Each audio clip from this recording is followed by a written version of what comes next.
We are already halfway through January, friends, and that means that most of you have already probably given up on your New Year's resolutions. And that's because resolutions rely on motivation and feelings, but motivation is unreliable and our feelings can change from day to day or moment to moment, right? And so that's why we really can't trust motivation to really pull us through. So instead of relying on willpower and having to decide what to do each day, instead of deciding what we do based on our feelings or our motivation, when it comes to your pain care, if you want a real proven solution to help you start feeling better, even though nothing has worked in the past, a real solution that provides structure and accountability, then now is the time to enroll in the chronic pain breakup method, because right now you get 2 extra weeks in the program and a bonus one-on-one coaching call with me when you sign up during the month of January. So set up your free clarity call where you'll find out if this approach is a good fit for you. And that way you can get in on all these extra program bonuses before they disappear. Because like I said, you can't rely on motivation, willpower, and trying to figure this all out on your own with this stuff. And that's because chronic pain is complicated. It's not straightforward like other aches and injuries. And chronic pain is very deceptive. Okay, chronic pain is the great deceiver. And that's what we're talking about today on the Chronic Pain Breakup podcast. And that is how chronic pain has deceived, misled, confused, and stumped so many of your doctors and so many of you, and led you to get the runaround, chasing your tail, trying to figure out what the heck is going on and how the heck to address this problem. Over and over again, I hear the same story in my conversations with people with chronic pain, and it's the same story I hear from all of my clients. This is a story that starts with pain, and regardless of how it started or where it's located in the body, that story involves confusion, frustration, and disappointment. But then from there, this is kind of how that story goes, and maybe you can relate to some of this, right? Your doctors will interview you, they examine you, well, maybe they examine you. They have a few theories as to why you're in pain, and they pick one of them for now. And then they recommend different treatments based on what they think is going on. They'll say physical therapy, injections, rest, ice, elevation, compression, take an anti-inflammatory medication, or take Tylenol. And then, of course, that stuff doesn't work. You may have encountered some doctors who tell you to come back if it gets any worse, right? And then it gets worse, so you come back. And if you're lucky, the doctor does a little bit more testing, but those tests come back normal or within normal limits, or something really just like minor shows up on them. And so they say that it doesn't really explain your problem, or it's really nothing to be concerned about. And so it feels like your pain has been ignored, neglected, and not properly investigated. But since the doctor doesn't really know what's going on with you, he refers you to other doctors. So you end up seeing what seems like hundreds of different doctors in different specialties. And every time you get an appointment, you start to feel a little bit more hopeful about, maybe getting an answer, but you only end up feeling let down and disappointed after months of waiting for your appointment, where you're kind of just told that there's nothing else we can do for you. And then, of course, it's implied that they don't believe you, or sometimes they just flat out say it like, we think your pain is all in your head. Or maybe they say it's because of your anxiety or because you're depressed. And then your attempts to sort of advocate for yourself are really met with these like ultimatums, right? You have to do physical therapy before you can get an MRI. You have to take this medication or there's nothing else we can do for you. If you don't want this surgery or this injection or this procedure, there's nothing else we can do for you. And when you ask for more answers, it's assumed that you're like drug seeking or that you're a difficult patient, and you end up getting treated in a way that no one deserves to be treated. You start getting hundreds of different explanations for why you have this pain. The explanations are conflicting, they're confusing, which makes you even more fearful of what could really be going on, and nothing seems to really make any sense. And so part of you starts to think that, well, if doctors can't figure out what's wrong with me, then something really must be wrong. Either that, or maybe I really am crazy. Maybe this really is all in my head. And so you end up eventually in the world of pain management, where the aim is just to manage pain in a way that seems a little bit like throwing spaghetti at the wall, right? Then they've had you on more than a handful of different medications, and none of the medications really work that well, or they have some kind of nasty side effects, and so you don't really want to be on them. They stop working over time, and they make you feel like, you're just in a fog, or they make you gain weight. All the while, gradually, as your pain becomes bigger and bigger, your world becomes smaller and smaller. It takes a toll on your memory. You're always in a fog. It affects your ability to work, your relationships, your sleep, and it becomes a problem of more than just the pain. It's the GI issues. It's the no libido, the immune system dysfunction, the widespread inflammation. And you can't seem to get good sleep. There's fatigue. There's all this stuff, other stuff going on. But the doctors all like to treat each one of those symptoms as if it's a separate disorder, right? We treat the constipation with this treatment. We treat the pain with this treatment. We treat the sleep problem with this other treatment, right? There's a different doctor for every symptom, and none of those doctors seem to communicate with each other. And so for months or years, it seems like nothing is going anywhere and the problem is just getting worse. And I'm telling you right now, this is the story that I hear over and over again. And so if you can relate to that a little bit, if this sounds a little bit like your story, I do want to show you that you're not alone, but also that it really does not have to be this way. It really shouldn't be this way. If you can relate and parts of this story sound like your story, I totally understand where you're at. And I want you to know that none of this is your fault. All right. The reason this is the story that I hear far too often is because chronic pain is so deceiving. And unless your doctors know exactly what to look for, they're not going to notice. And that's the thing. Chronic pain education is not a required part of our medical school's curriculum. Most schools have no chronic pain education at all for their medical students or the soon-to-be doctors. And those that do, they may have only 1 hour of chronic pain education in their entire coursework. Okay. And that means that most doctors have never been taught about chronic pain at all. And they really don't know anything about it or what makes it different from other aches and injuries or how to treat it. I not only specialized in chronic pain, but treating people with chronic pain has been my main focus over the last 9+ years or so. And so this is what has happened. There's this huge gap in the healthcare system that has completely skipped over the chronic pain population. And it's because our doctors and our healthcare providers have not been educated on chronic pain. What has happened is our healthcare providers are being deceived because chronic pain is very deceiving. Okay, chronic pain is the great deceiver. Chronic pain mimics other aches, injuries, and diseases. And I'm going to talk a little bit more about what I mean by that. But before I do, I want to define that word chronic. Okay, when I say chronic pain is the great deceiver, what I mean by that word chronic is the pain is chronic in a sense that it has persisted for a long period of time. Okay, that is the healthcare system definition of the word chronic. And acute pain is much more of a newer pain or pain that hasn't been around for a very long time. So it's a much newer pain or injury. And of course, acute pain can become chronic pain. But the difference between acute pain and chronic pain does not only lie in the definitions of the terms that we use to describe the length of time that those types of pains have been experienced. Okay, the difference between acute pain and chronic pain involves the mechanism for that pain. Right? The mechanism for why acute pain exists is different than the mechanism for why chronic pain exists. And like I just mentioned, acute pain can become chronic pain. And in that case, what happens is either the mechanism for which you're experiencing pain changes or a new mechanism is introduced, right? So you could start out with an ankle injury, like a sprained ankle. Initially, the mechanism for that pain is very mechanical and structural. Right? You have pain because of a sprained ligament or some irritated tissues in the ankle or the foot, possibly a bone fracture or a bone bruise. But if over time that ankle continues to hurt months down the road or years down the road, the pain becomes chronic and the primary mechanism for that pain changes. Okay, it's not just the structure and the mechanics of that joint that are causing the pain. Now there's also some changes that happen in the nervous system that are causing that pain as well.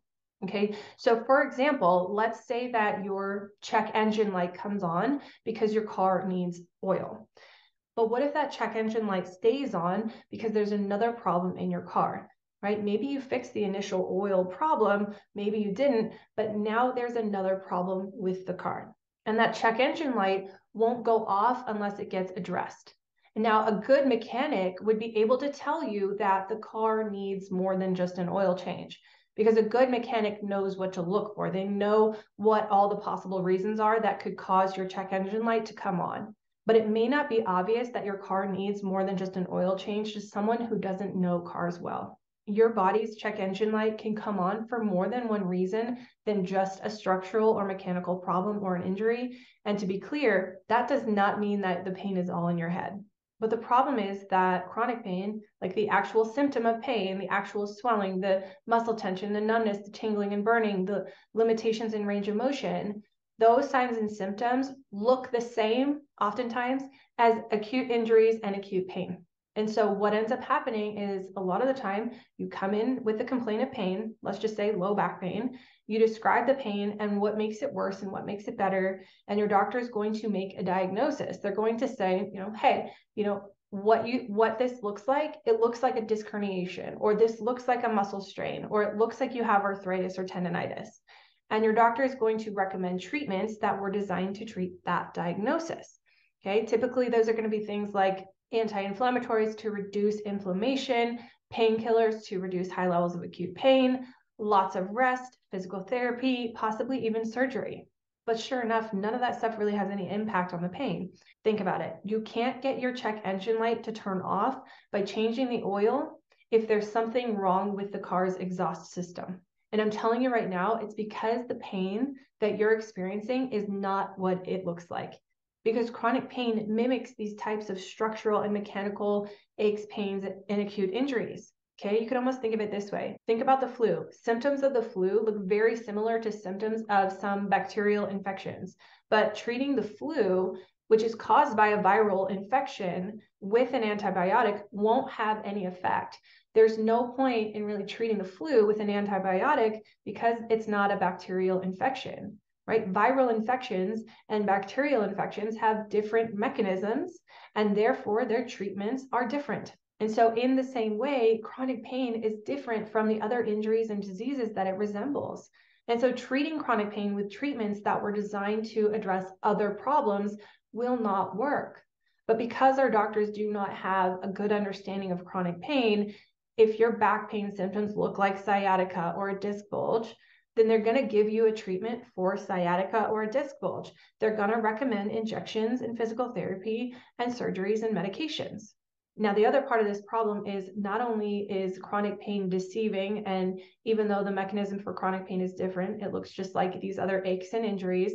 The other part of this problem is that our healthcare system is so incredibly fragmented.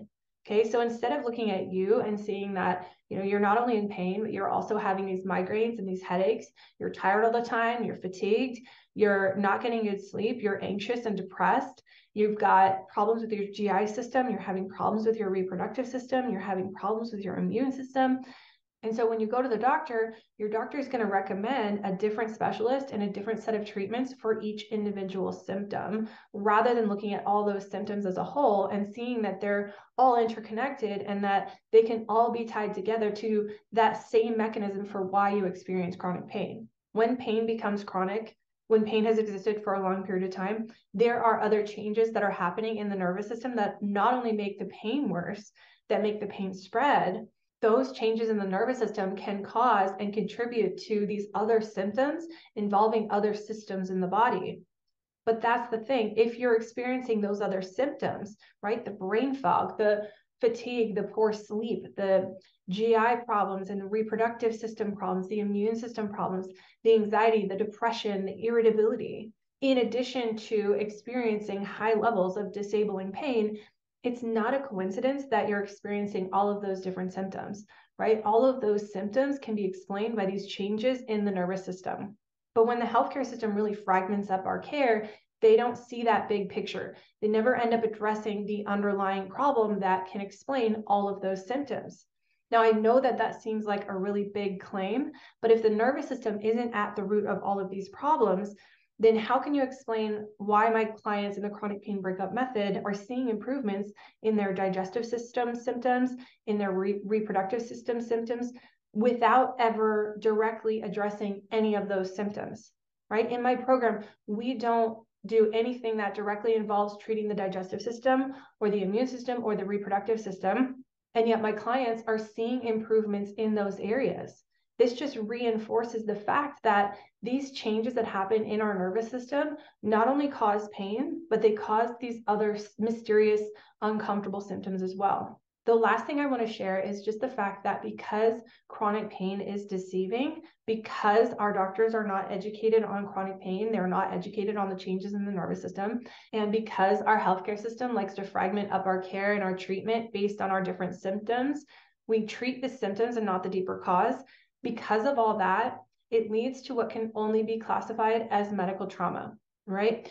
Not getting the care that you need adds to the stress, the frustration, and the fear, which undoubtedly contributes to the transition from acute pain to chronic pain, right? If you constantly have to prove that you're in pain and you're not making it up and you're not exaggerating to get attention and you're not drug seeking and you're constantly having to advocate for yourself only to end up being labeled as a difficult patient, you're not being well cared for. And you know that your body needs more than what the healthcare system has provided you so far, right? Like deep down, you know that, because otherwise you wouldn't be in this kind of pain. And so you're fighting so hard to find that missing piece that you know your body needs, even though you don't know what that thing is. But all of this crap that the medical system puts you through, the confusion and the conflicting doctor visits, getting the runaround, right? The jumping through hoops, the waiting for appointments and insurance approvals, and the gaslighting, right? All of that makes the problem worse. What happens is the body's defense systems get beefed up, right? The pain changes, the mechanism for pain changes. Your body's like, I know I'm not getting the attention I deserve. And so the body just starts to beef up its defense systems, right? The pain changes and the mechanism for pain changes, right? This kind of treatment in the medical system, this medical trauma, is causing chronic pain. The very system that was designed to help and heal people and save lives is actually causing and contributing to the development and prolonging of chronic pain, right? There is no doubt in my mind about that. Imagine if you brought your car to a mechanic because the check engine light came on and they said to you, there's nothing wrong with your car. Or what if they said, it's not that big of a deal, just go drive around with it like that? Wouldn't you end up questioning that mechanic? And wouldn't you start kind of arguing back with the mechanic saying like, look, the check engine light is on, something is wrong, right? You'd want to know what's really going on with your car. And wouldn't you be scared to drive your car? You'd probably feel pretty on edge because you'd be driving around with your check engine light on and afraid that at any moment your car could just like blow up or shut down on you or who knows what, but it just doesn't feel safe to drive the car around in that condition. Because the nervous system is our body's defense system, if your nervous system does not feel safe, it's going to beef up its defense systems. It's going to turn the volume of the alarm up louder because it doesn't feel safe and no one seems to be paying attention or doing anything about it. And as the nervous system beefs up its defense system and it turns up the volume of the alarm, the pain alarm, that's when that mechanism of pain shifts, when acute pain becomes chronic. The pain is not just a structural or mechanical issue. It's a nervous system issue.